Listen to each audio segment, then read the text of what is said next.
jalur perpindahan orang tua ke wali yang ini ternyata disiasati oleh orang tua, jadi menitipkan anaknya ke wali agar mendapatkan sekolah yang mereka inginkan tanpa harus melalui jalur zonasi seperti itu. Misalnya saya punya anak, tapi saya titipkan anak saya ke saudaranya, ke saudara saya atau bahkan ke bawahan saya karena dia baru pindah tugas misalnya untuk dicatatkan sebagai wali, agar ketika mendaftar di sekolah khususnya di SMP di Kota Jogja ini tidak perlu melalui zonasi, jalur zonasi, sehingga otomatis diterima.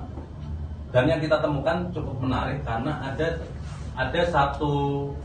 beberapa wali ternyata dia membawahi 2 anak di 2 SMP yang berbeda. Jadi walinya sama, tapi anaknya berbeda, ada 2 di 2 SMP yang berbeda pula seperti itu. Yang kita temukan juga ternyata orang tuanya tinggal di satu kota yang sama, seperti itu. Bahkan ada yang mewalikan anaknya, tapi alamat si walinya ini di asrama, seperti itu. Kita temukan itu. Dan tidak mungkin kan menitipkan anak ke wali, tapi dia sendiri tinggal di asrama.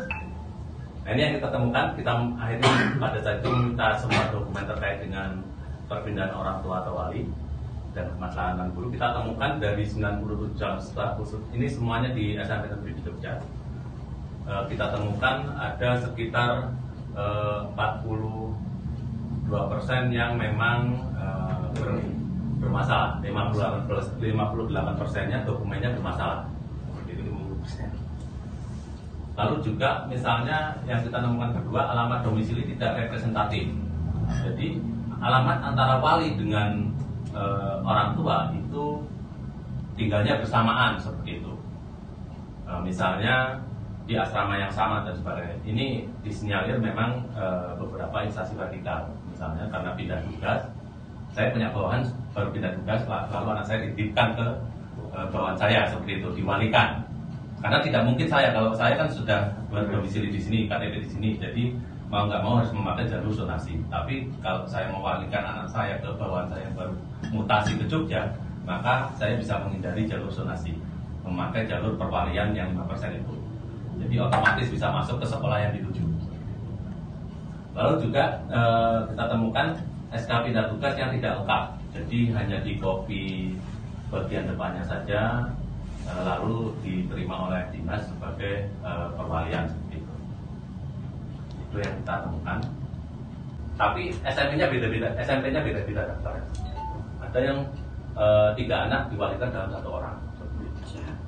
Dan kita temukan kebanyakan memang instansi vertikal. SMP-nya beda-beda. Anaknya juga beda-beda, Pak. Jadi walinya sama, gitu. Tapi yang mewalikan anak ini 3 orang begitu. Jadi ada perjokian wali ya, istilahnya ada perjokian wali. 5 jasa perwalian. 5 jasa perwalian.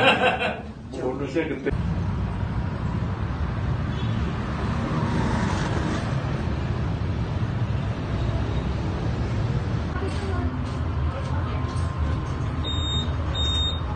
Secara umum pelaksanaan PPDB DIY tahun 2022 masih berjalan sesuai dengan semangat sistem zonasi yang bertujuan untuk memberikan keadilan masyarakat sekitar untuk bisa mengakses sekolah negeri dekat rumahnya. Ini terbukti misalkan di semua kabupaten kota itu ada zona lingkungan yang berdasarkan jarak wajib diterima.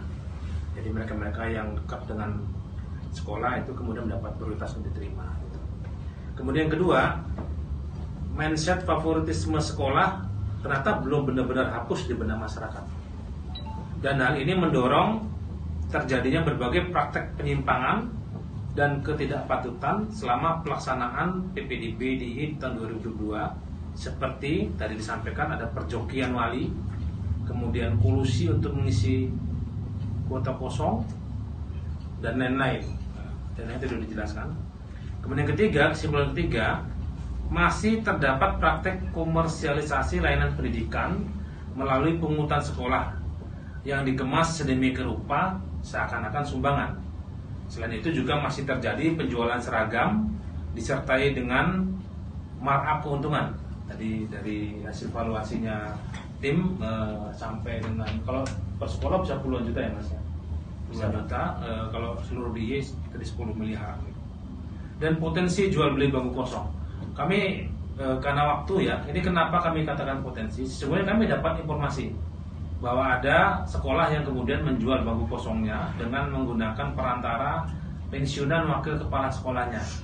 Tapi kami memang belum mengkonfirmasi lebih material ke lapangan, mewawancarai siapa yang menjual, mewawancarai bekas wakil kepala sekolah itu. Maka di sini kami tulis potensi. Di samping itu, bangku-bangku yang tidak terisi karena dikosongkan itu juga kalau nggak dipantau, nggak dikawal, berpotensi untuk diperjualbelikan. Pada saat nanti satu semester lewat ada perpindahan, karena siswa itu boleh pindah setelah dapat rapor di semester 1. Nanti kita akan lihat nih, Bantul ada 270 bangku SMP negeri yang kosong. Kita lihat apakah akan diisi atau tidak di semester kedua ya. Ya sekitar Januari mungkin. Diisinya dengan jalur apa, dengan cara apa. Ini potensial sekali untuk kemudian disalahgunakan.